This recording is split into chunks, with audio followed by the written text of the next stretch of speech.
So today we're continuing through 2 Corinthians. Next week we'll take a break for Palm Sunday and for Easter.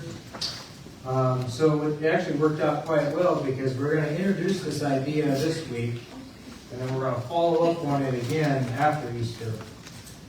Because Paul spends 2 chapters talking about this particular topic, and actually it's in the New Testament, it's one of the very few places where the topic of giving or generosity is talked about. And so I want to talk a little bit about that. In this part of the letter, Paul shifts gears and he addresses the collection for the church in Jerusalem. So a little bit of background on this. The church in Jerusalem had been impoverished due to times of famine that had swept through this area. And as a minority group, the church was greatly affected.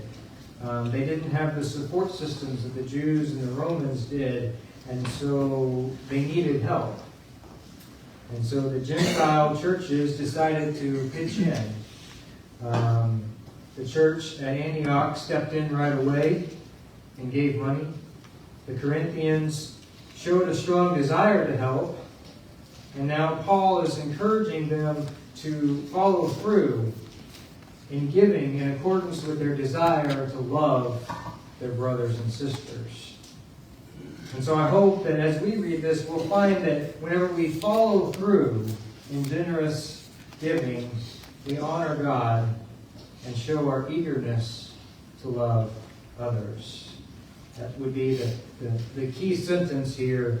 We'll find that whenever we follow through in giving generously, we honor God to show our eagerness. We honor God and show our eagerness to love others. Well, let's go ahead and read. Like I said, we've got a lot to read today. We're going to read all of chapter 8 and the first part of chapter 9. So bear with me as I read through this. But really, we need to get all this to get the context of what Paul is trying to say here to the Corinthian believers. Chapter 8, 2 Corinthians, verse 1. Now, brothers and sisters, we want you to know about the grace that God has given the Macedonian churches. In the midst of a very severe trial, their overflowing joy and their extreme poverty welled up in rich generosity. For I testify that they gave as much as they were able, even beyond their ability, entirely on their own. They urgently pleaded with us for the privilege of sharing in the Lord's in this service to the Lord's people. And they exceeded our expectations. They gave themselves first of all to the Lord, and then, by the will of God, also to us. So he urged Titus, just as he had earlier made a beginning, to bring also to completion this act of grace on your part. But since you excel in everything, in faith, in speech, in knowledge, in complete earnestness, and in the love we have kindled in you, see that you also excel in this grace of giving. I'm not commanding you, but I want to test the sincerity of your love by comparing it with the earnestness of others. For you know the grace of our Lord Jesus Christ, that though he was rich, yet for your sakes he became poor, so that you, through his poverty, might become rich. And here's my judgment about what is best for you in this matter. Last year, you were the first not only to give, but also to have the desire to do so. Now finish the work, so that your eager willingness to do it may be matched by your completion of it, according to your means. For if the willingness is there, the gift is acceptable, according to what one has done, not according to what one has, not according to what one does not have. Our desire is not that others be relieved while you are hard pressed, but that there might be equality. At the present time, your plenty will supply what they need, so that in turn their plenty will supply what you need. The goal is equality. As it is written, the one who gathered much did not have too much. The one who gathered little did not have too little. Thanks be to God, who put into the heart of Titus the same concern that I have for you. For Titus not only welcomed our appeal, but is coming to you with much enthusiasm and on his own initiative. And we're sending along with him the brother who's praised by all the churches for his service to the gospel. What is more, he was chosen by the churches to accompany us as we carry the offering, which we administer in order to honor the Lord himself and to show our eagerness to help. We want to avoid any criticism in the way we administer this liberal gift. For we're taking pains to do what is right, not only in the eyes of the Lord, but also in the eyes of man. In addition, we're sending with them our brother who has proved in many ways that he is zealous, and now even more so because of his great confidence in you. As for Titus, he's my partner and co-worker among you. As for our brothers, they are representatives of the church and an honor to Christ. Therefore, show these men the proof of your love and the reason for our pride in you, so that the churches can see it. Chapter 9. There's no need for me to write you again about this service to the Lord's people. For I know your eagerness to help. I've been boasting about you to the Macedonians, telling them that since last year, you and Acacia were ready to give. Your enthusiasm has stirred most of them to action. But I'm sending the brothers in order that our boasting about you in this matter should not prove hollow, but that you may be ready, as I said you would be. For if any Macedonians come with me and find you unprepared, we, not to say anything about you, would be ashamed of having been so confident. So I thought it necessary to urge the brothers to visit you in advance and finish the arrangements for the generous gift you promised. And then it will be ready as a generous gift and not one grudgingly given. There's a lot of words there. We're going to break it down a little bit. I hope you understand the gist of this.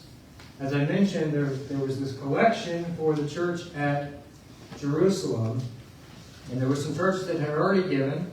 And then here Paul tells the Corinthians of the Macedonian churches and how they gave. And he encourages them with that. And then he challenges the Corinthian believers. He said, you made a promise. You said that you wanted to help. You did help some, but you made a promise for more. And now he's challenging them to follow through on it. And so once again, I think we're going to see the reality of this, of what Paul is saying here, and the reality of what happens, that whenever we follow through on generous giving, we honor God and we show our eagerness to love others. The first thing this starts with is the desire to give, the desire to serve. I think both of these are tied together. Oftentimes we separate them, but the reality is both of these are very much tied together, to give and to serve. The Corinthians had already committed to giving. We know that from what he says here, and if you flip back to 1 Corinthians, these books were written 6 to 9 months apart, or actually 9 months to a year apart. And in 1 Corinthians chapter 16, in verses 1 through 4, we see the mention of this collection. Paul says, now about the collection for the Lord's people, do what I told the Galatian churches to do. On the first day of every week, each one of you should set aside a sum of money, keeping it within your income, saving it up, so that when I come,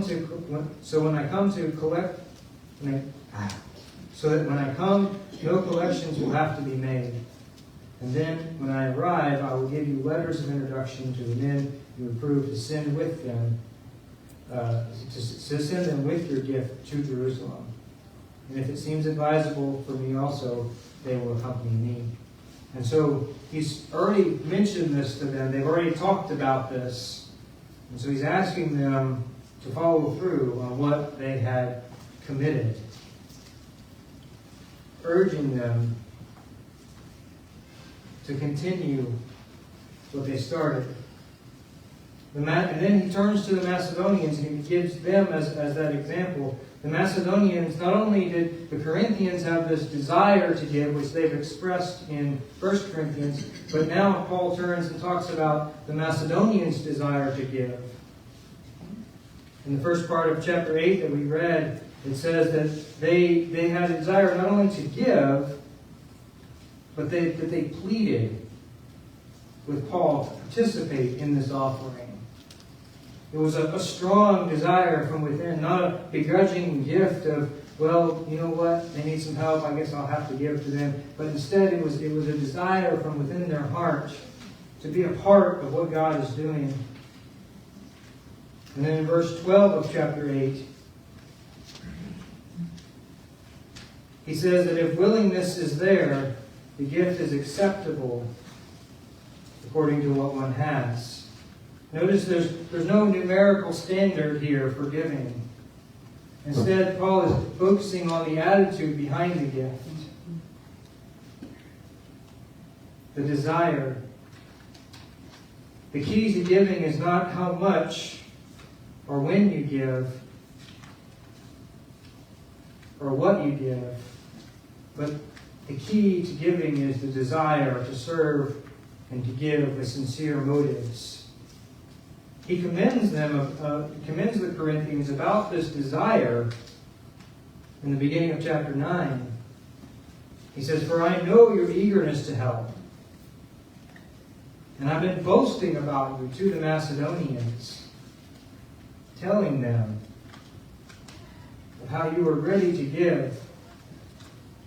And so he said, this is where it starts, is with this desire within your heart to be generous.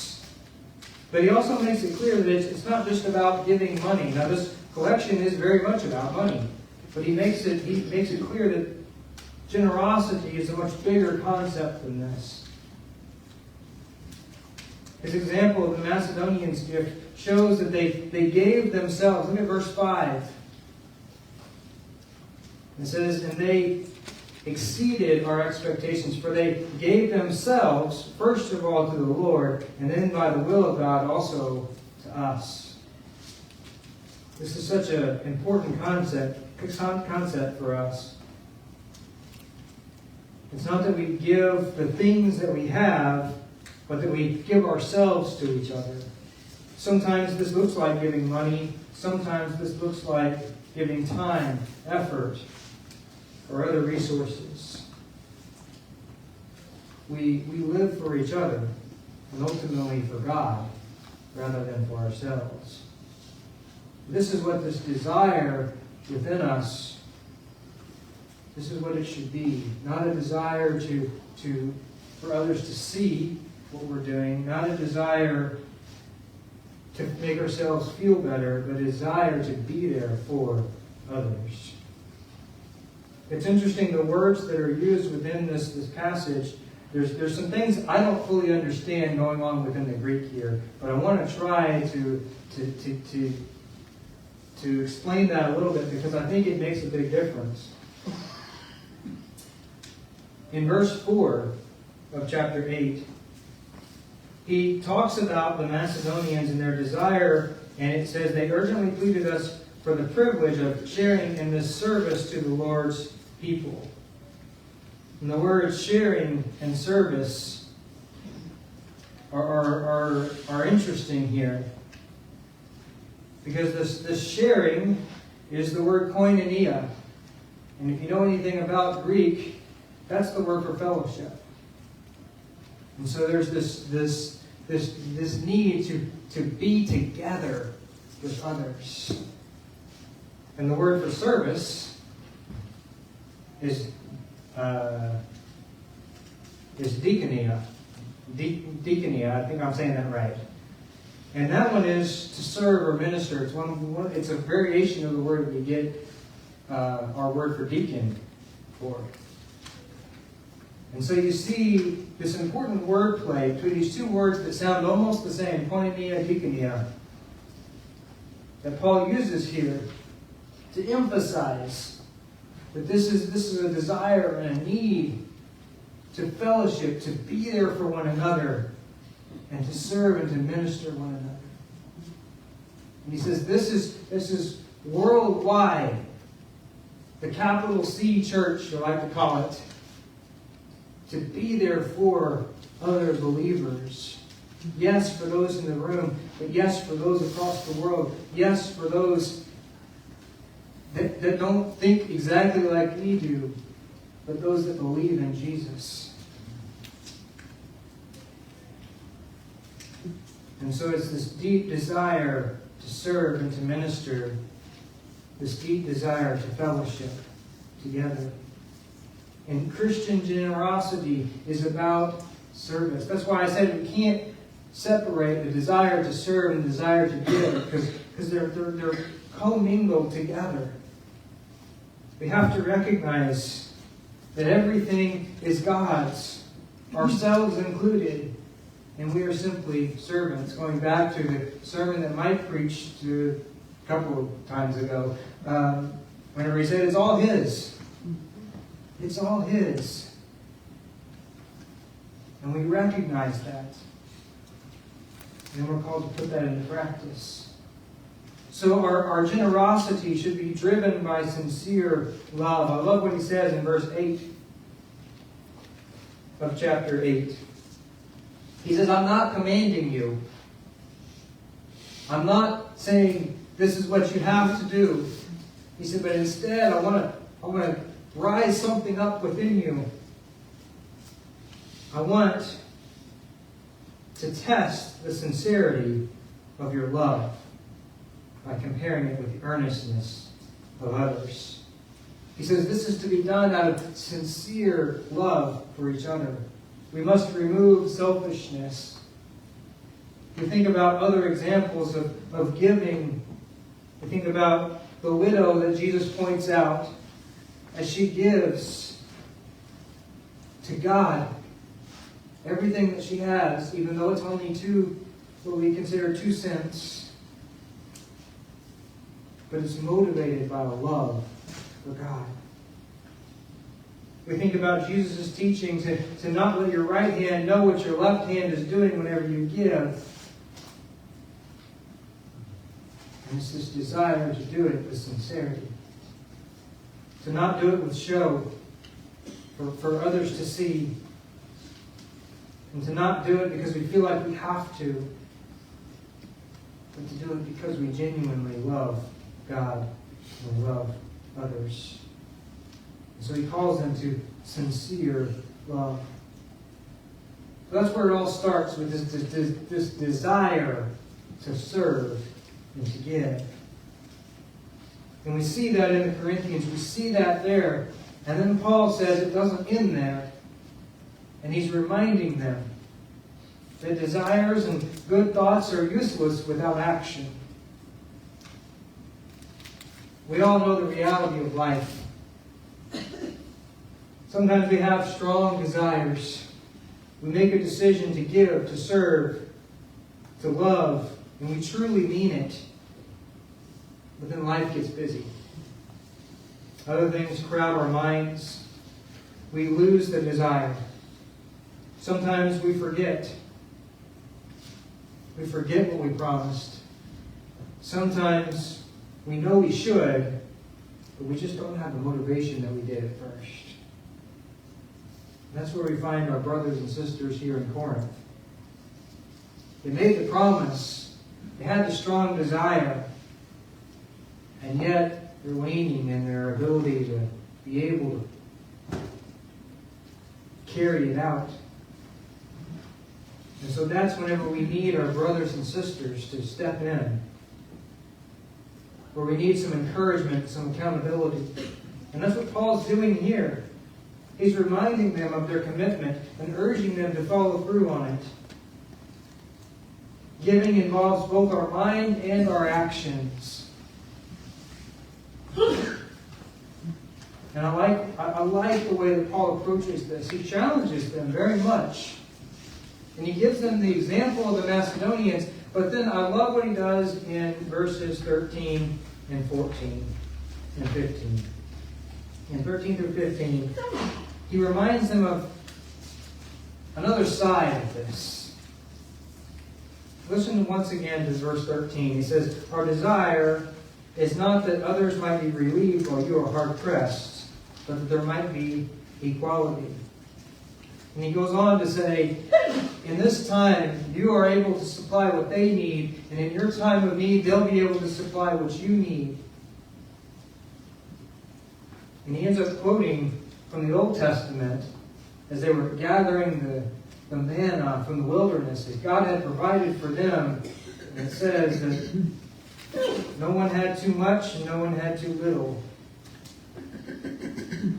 He says, this is our goal. And so he reminds them of what I would call giving wisely. And I think this is part of following through. Now, like I said, he's already told of the Macedonians and how they gave beyond their abilities. There are times when we're called to do so. We think about the widow's example that I gave already and how she gave beyond her ability. She gave everything she had to God.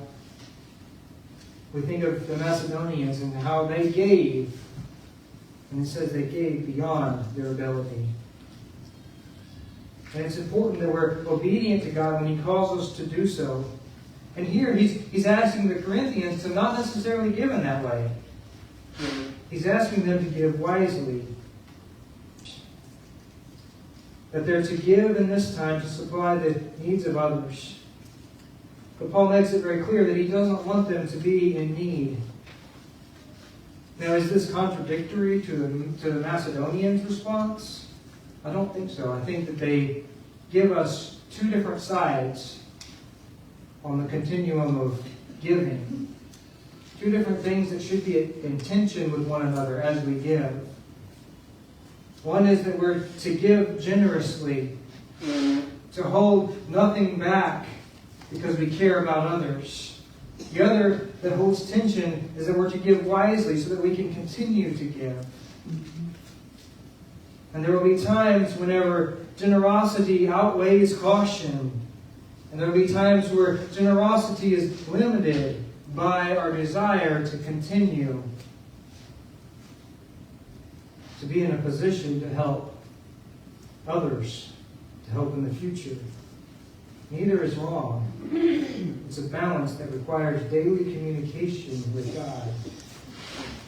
If you're always overextending yourself, then you're not really benefiting anyone whenever you give. However, if you're always worried that you might be about what might happen to you, about what might come, and you don't give, you're missing on the grace.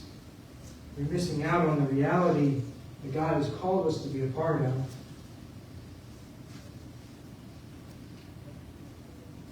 And so we see the important reality that we're called to give wisely. And I love the fact that he says the goal is equality. The goal is that you might help those who need help so that they can help you whenever you need help. And this is why he encourages them to give according to what they have. He wants them to take action. The example of the Macedonians was not to create a competition or a rivalry on how much to give, but to encourage them that they're not in this alone, that there's others who are giving as well. And it was time that they follow through with what they promised. And so he sent Titus and several other brothers to encourage them and to bring the collection, to hold them accountable. And I love that he's being very careful and transparent about how he's doing this. He's very clear about what each person's role is. And he says, We want to avoid any criticism in the way we administer this liberal gift. He wants it to be out in the open, not secretive. He's driving them to give, not by guilt or by command, but by challenging them to act upon the desire that they've already expressed. And so we see the importance of having the desire to give and serve, and then the importance of following through on that. And the last thing I want to focus in on is kind of in the middle of this, towards the end of chapter 8. And that's Christ's example for us. I think this is such a key thing here. The reality that the most important thing that should drive our generosity is Jesus' example for us. We are generous because He is generous to us. Look back at verses 8 and 9 with me of chapter 8. I'm not commanding you, but I want to test the sincerity of your love by comparing it with the earnestness of others. For you know the grace of our Lord Jesus Christ, that though He was rich, yet for your sakes He became poor, so that you, through His poverty, might become rich. Verse 9 is just one little verse, but it packs such an important truth here. As he talks about Jesus becoming poor on our behalf. Now this isn't necessarily talking about Jesus living in a poor economic situation. Though I don't think that Jesus grew up with any family money or anything like that. But instead, the focus is on the cost that He paid. The cost that He faced in order to save us. He faced rejection and ridicule, persecution, betrayal, grief, pain, suffering. He faced all these things, and He didn't have to. As the God of the universe, He didn't have to face any of these humanly things, yet He decided to become human for you and for me. He shared in our common human experience, which includes these things.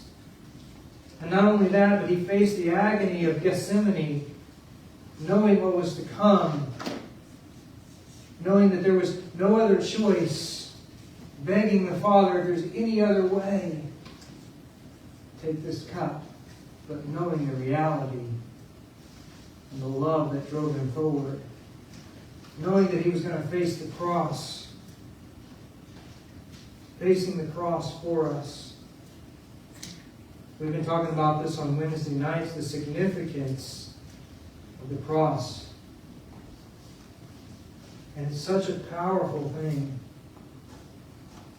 Jesus gave Himself to us. Philippians chapter 2 says that He humbled Himself even to death on a cross. Even though He is equal with God, He let go of His rightful position to be made human and to suffer and to die on our behalf. He did all of this to give us righteousness that we can never deserve. Jesus is our example. And this is a good reminder that generosity isn't about giving to people who deserve it. Let that sink in for a moment. I didn't deserve God's generosity, and yet He gave it to me. It's about displaying love and grace. That's what we see in the cross. The ultimate expression of love and grace.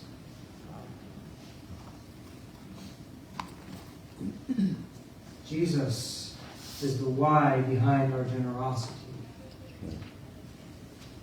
Paul talks a little bit about the why behind it in verse 19 of chapter 8. As he's talking about this gift, he says, he's talking about the guy that's helping carry the offering, and he says, this offering which we administer in order to honor the Lord Himself and to show our eagerness to help. The purpose behind giving is to honor the Lord, honor Jesus for His generosity towards us, to show our eagerness to help others. When we live like Jesus, we honor the Lord. Our generosity should be modeled after His and how He loved us. So as I conclude today, I want to say, first of all, if you don't know Jesus, if you haven't experienced His generosity towards you in the cross, if it's the first time that it's really sunk in as to how much Jesus loves you and cares for you and the significance of His cross, I pray that you would begin talking to someone about that. That you would let that truly sink in. That you would begin a conversation with God and a conversation with a believer who would be able to guide you in that. If you want to do that today, I'm available. We've got other Christians available here. Don't go another day without letting that be addressed. And if you are a believer, I hope that Paul's words here to the Corinthians, though they weren't written to you, I hope that they would drive you forward in generosity. That you would live generously towards others. That it would not just be about giving money, that it would not just be about tithing, but it would be about living generously towards other people. And I pray that Paul's words would challenge you, just as he challenged the Corinthians here. It makes me think of the title to the series, A Letter to You. Paul very personally says, hey, let me challenge you. And that's what he's done here.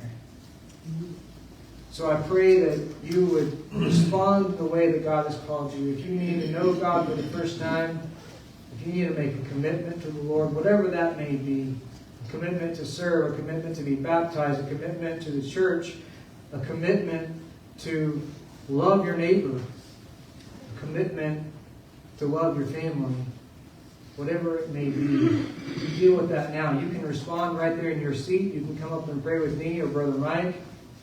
You can kneel down before God, either in your seat or up here. Whatever it is you need to do, you deal with that as we play this next video.